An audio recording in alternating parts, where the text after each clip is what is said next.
Hi friends, welcome back. Raw के साथ Lawrence Bishnoi का कितना बड़ा कनेक्शन, अब आगे क्या होने वाला है, चलो देखें।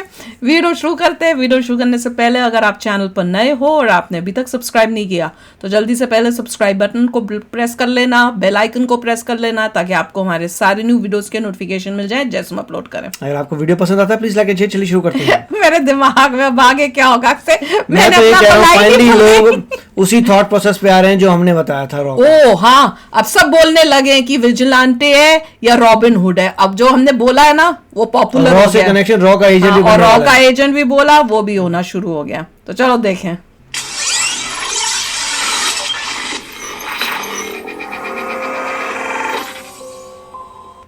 नमस्कार, एनएम न्यूज पर आप सभी का बहुत स्वागत। मैं हूं आपके साथ अभिषेक पुंडी। गैंगस्टर लॉरेंस बिश्नोई, इस वक्त इस नाम की चर्चा सिर्फ हिंदुस्तान में ही नहीं है बल्कि दुनिया में इस नाम की चर्चा हो रही है। अगर भारत की बात करूं तो सबसे पहले गायक सिद्धू मूसेवाला की हत्या, उसके बाद सलमान खान को धमकी लंबे वक्त से दे ही रहा है। बाबा सिद्दीकी की हत्या खुलेआम करवा देना, उसके बाद कनाडा की तरफ से एक बयान आया कि हरदीप सिंह निज्जर की जो हत्या हुई है वो लॉरेंस बिश्नोई गैंग ने की है। उसके बाद रही सही जो कसर थी वो अमेरिका पूरी कर देता है जब उसकी एफबीआई की तरफ से एक रिपोर्ट जारी की जाती है।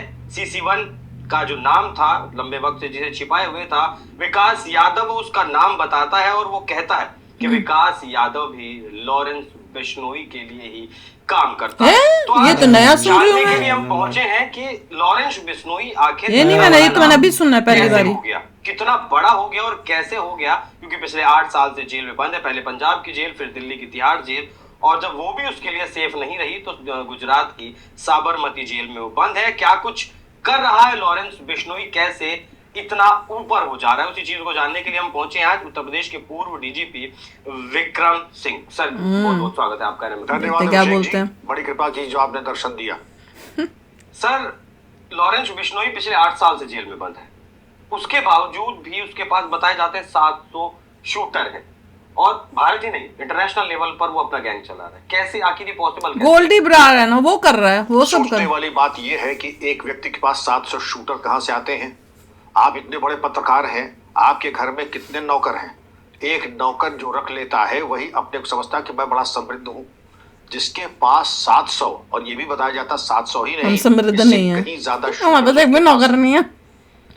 पंजाब में सिद्धू मूसेवाला, दिल्ली में अफगान जिम ओनर, इसके अलावा आपने बताया कि ये बाबा सिद्दीकी मुंबई और निज्जर कनाडा और पन्नू के ऊपर कातिलाना हमला।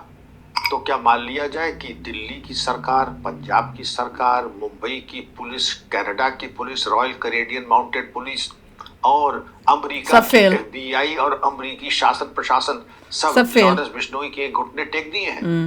ये तो मैं समझता हूँ कि इससे बड़ा तो फिर कोई गैंगस्टर आज की तारीख में विश्व में कोई नहीं होगा। दाऊद इब्राहिम से इसका मुकाबला किया जाता है। दाऊद इब्राहिम का केवल ऑपरेशन मुंबई और आपके महाराष्ट्र में था और कुछ उसके अपराध गुजरात में रहे होंगे। उसके अलावा दाऊद का कोई साम्राज्य, दाऊद को ISI का पूरा समर्थन मिला, वरना दाऊद इब्राहिम एक मुंबई पुलिस के हेड कांस्टेबल का बेटा है और कालांतर में चूंकि उसके ऐसे कुसंगत में पड़ गया कि वो फिर पाकिस्तान चला गया और ISI के चंगुल में आ गया। कराची में उसने मकान बनवाया। जब कराची में भी जब उसका लोकेशन सर्वविदित हो गया है, घोषित टेररिस्ट, अथाह संपत्ति, दुबई में बेस, तमाम सिनेमा जगत से उसके लिंक, लेकिन आज भी ये बताया जाता है कि दाऊद का एरिया ऑफ ऑपरेशन उतना नहीं है। दाऊद इब्राहिम ने कनाडा में ऐसा कोई काम नहीं किया है, अमेरिका में ऐसा कोई काम नहीं है। तो क्या ये मान लिया जाए कि ऐसा कौन सा कारण है कि अगर लॉरेंस बिश्नोई की इतने पूरे विश्व में क्रियाशील हो गया है? पहले तो इसको समझ ले। NIA की चार्जशीट में 700 शूटर्स की बात तो की गई है, यहाँ तक तो बात सही है। बाकी सब बातें जो है ये कयास मुझे लग रही हैं, क्योंकि कनाडा ने जो I5 की बातें कही कि जो हमने कहा कि साक्ष्य देंगे, त्रिदेव साहब जो वहाँ के माननीय प्रधानमंत्री हैं कनाडा के, उन्होंने तो इंटेलिजेंस रिपोर्ट के आधार पे बताया है। ठीक, अब आपकी बात पे आ जाते हैं कि हाई सिक्योरिटी प्रिजन्स में दिल्ली से अगर साबरमती जेल रखा गया है तो इसके पीछे कारण क्या हो सकता है? साबरमती जेल में भी बता चुके साबरमती हैं। जेल में रखते हुए भी कोई नियंत्रण वहां पर है नहीं, और या फिर कोई और तौर तरीका है, मोडस ऑपरेंडी है, जिसके कारण से ये गिरोह क्रियाशील है। आप ये बता दें कि अगर आप चाह लें, क्या ये संभव है? पहले तो हम इच्छा शक्ति बात कर लें, तिहाड़ के ऊपर आ जाए दिल्ली में। इसके पहले सुकेश चंद्रशेखर थे, करोड़ों रुपया खर्च करके करोड़ों रुपए की उगाई सुकेश चंद्रशेखर ने तिहाड़ से कराई, ठीक। और वहां पर कौन सा फिल्म स्टार है, कौन सा वो नहीं, एक भारत के बहुत बड़े व्यापारी तिहाड़ जेल में थे। नाम लेना उचित नहीं है। क्यों? सारी सुविधाएं उनको बताना चाहिए वहां पर उपलब्ध कौन रही। है। तिहाड़ जेल में गैंग वॉर होते हैं, हत्याएं तक हो जाती हैं, होता है, वही तो और हम कह बड़े रहे बड़े हैं, गैंगस्टर मारे जाते हैं। सिस्टम इतना अब गंदा आप आ जाइए तिहाड़ जेल के बाद आप उत्तर प्रदेश की जेलों में, और सत्यानाश वो है। तो यहाँ पर भी कहीं गाजीपुर जेल में मछली का तालाब खुदवा दिया जाता है, है। मुख्तार अंसारी के लिए कि ताजी मछली भाई को मिलती रहे। छो बैडमिंटन कोर्ट बन जाता है, और बैडमिंटन कोर्ट में खेलने बैडमिंटन कौन जाता है मुख्तार के साथ? तत्कालीन जिलाधिकारी। तो जब जिलाधिकारी ही तालाब खुदवाएगा, जिलाधिकारी ही मछली का तालाब खुलवाएगा, बैडमिंटन खेलेगा, तो काहे बात का तभी नियंत्रण तो और काहे बात का अंकुश? गैंगस्टर्स बनेंगे लेकिन मान सिस्टम लीजिए के जेल में अगेंस्ट, आप सिर्फ सीधे कम्युनिकेशन लोग। ही तो दे सकते हैं, लेकिन जेल में अगर कम्युनिकेशन हो गया, अगर मान ले ये बात आरोप सत्य है कि लॉरेंस बिश्नोई के गिरोह ने निज्जर या गुरपतवंत सिंह पन्नू के ऊपर कातिलाना हमला किया, तो उसके निज्जर only। लिए ऐसा निज्जर कौन सा खा लिया सामर्थ्य होगा। है? ये सामर्थ्य तो दाऊद इब्राहिम का भी नहीं था। अब हम सामर्थ्य के ऊपर आते हैं। शासन प्रशासन अगर अपनी कमर कस ले, मैं आपको ले चल रहा हूं अंडमान निकोबार आइलैंड में। 33 साल के उसकी व्यवस्था में 80,000 प्रिजनर्स थे।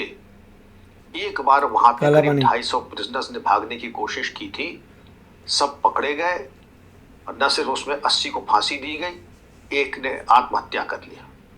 वहां से नगण्य संख्या में कोई भागने में सफल हुआ, और जिस तरीके की अगर बिल्डिंग है पोर्ट ब्लेयर अंडमान, जिसको काला पानी आप कहते हैं, तो वहां पर 7 लाइन में, जैसे साइकिल के टायर, साइकिल की स्पोक। पहिया होता है, बीच में हब और 7 रेडियल उसमें टावर्स होते हैं। एक कमरे में एक सेल, Spokes हैं। और जिसको कहते हैं तन्हाई, सॉलिटरी कन्फाइनमेंट।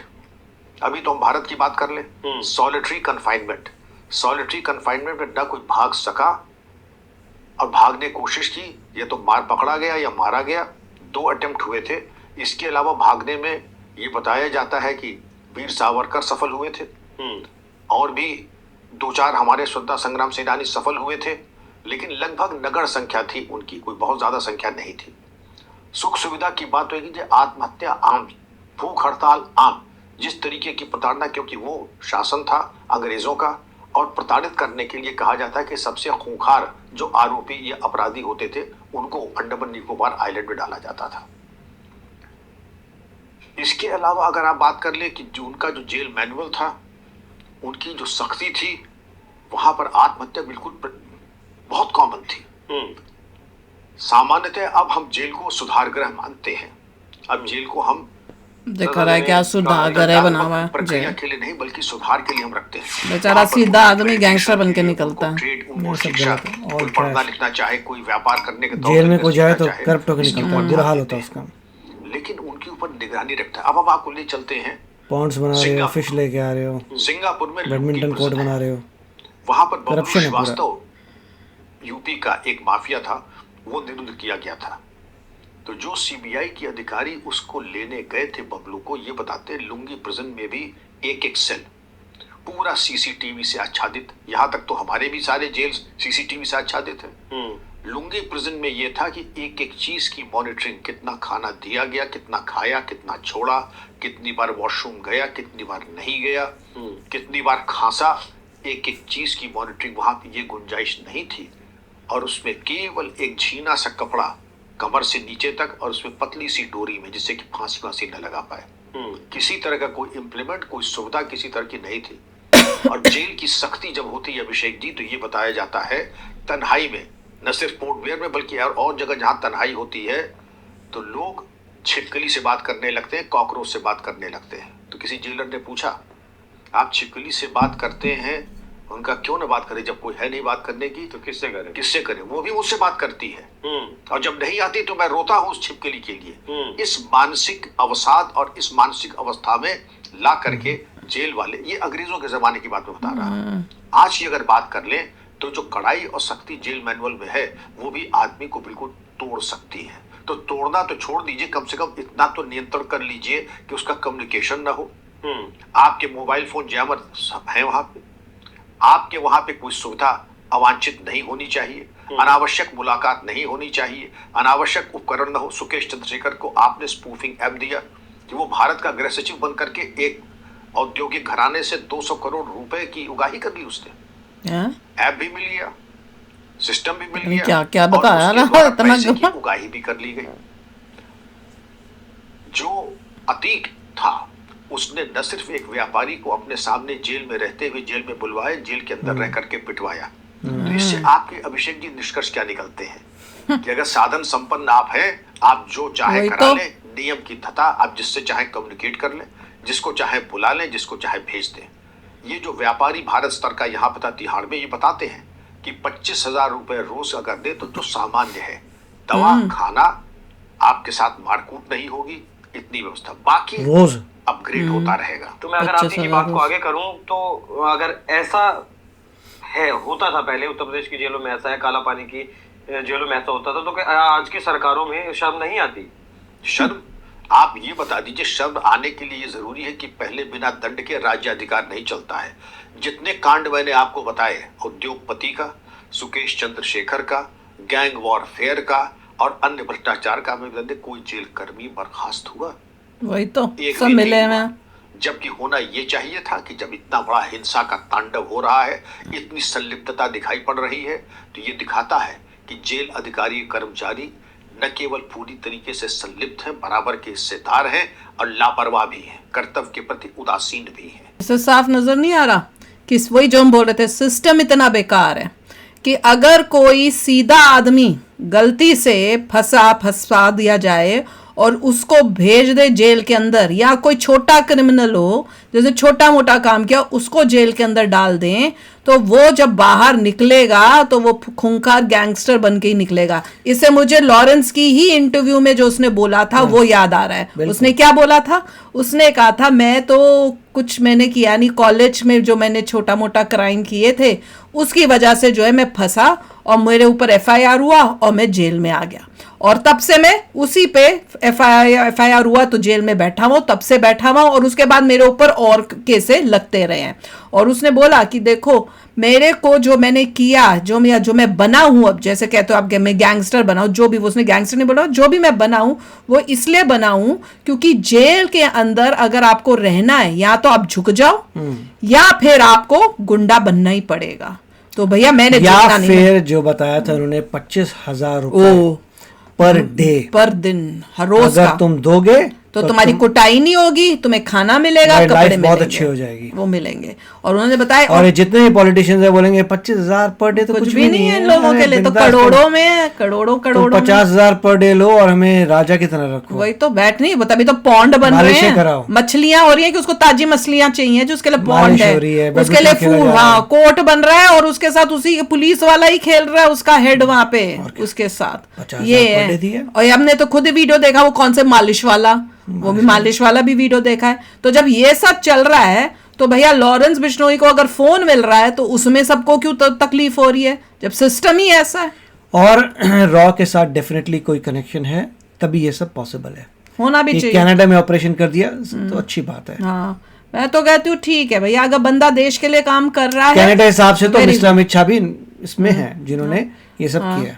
तो है कर लो जिसको कुछ बिगाड़। डोवल का नाम भी नहीं आया वो भी डाल देंगे, वो कहेंगे उनका भी कनेक्शन है, डोवल प्लस जो भी है, इंडिया अपनी पूरी पावर लगा रहा है, करेगा ही करेगा। जो टेररिस्ट है जो हमारे देश के लिए ठीक है वो हम करेंगे, और अगर हमारे देश के लिए कोई जेल में बैठा हुआ अपने देश के लिए करना चाहता तो उसको भी मौका मिलेगा कि तुम भी देश की सेवा करो। इंडिया को बोलना भी चाहिए गवर्नमेंट को, जितने भी हमारे डेजिग्नेटेड टेररिस्ट हैं उनको हम न्यूट्रलाइज कर रहे हैं कुछ भी जो भी हमारे डेजिग्नेटेड टेररिस्ट हैं उनको हम न्यूट्रलाइज कर रहे हैं, ऐसे बोल चाहे वो कहीं पर भी हो, ऐसे बोल नहीं सकते। जरा थोड़ा और हम हो जाएं स्ट्रांग, फिर बताएंगे फिर बोला करेंगे। अभी तो जैसे अमेरिका भी बोलता है ना, जहाँ जहाँ टेरर है उसको न्यूट्रलाइज करेंगे। अपने देश के लिए अमेरिका बोलता है जहाँ जहाँ टेररिस्ट है उसको न्यूट्रलाइज करेंगे। तो वैसे हमें भी बोल रहे हैं जहाँ जहाँ एजेंट्स ऑफ टेरर है उनको न्यूट्रलाइज करेंगे। इंडिया बोला हमारे जहाँ पे एजेंट ऑफ टेरर, हमारे एजेंट्स ऑफ टेरर उनको न्यूट्रलाइज करते हैं। पन्नू भी तो वही है, निज्जर क्या था वो भी यही था, हमें भी वही बोल हमने किसी का नाम नहीं लिया, तो बोल रहे इंडिया बोलेगा जो जो हमारे डेजिग्नेटेड है टेररिस्ट उनको हम हर जगह न्यूट्रलाइज कर रहे हैं। बिल्कुल। तो चलो आप भी शेयर करना अपने थॉट्स। चलते हैं, मिलेंगे नेक्स्ट वीडियो में बहुत ही जल्द। Till then take care and bye bye.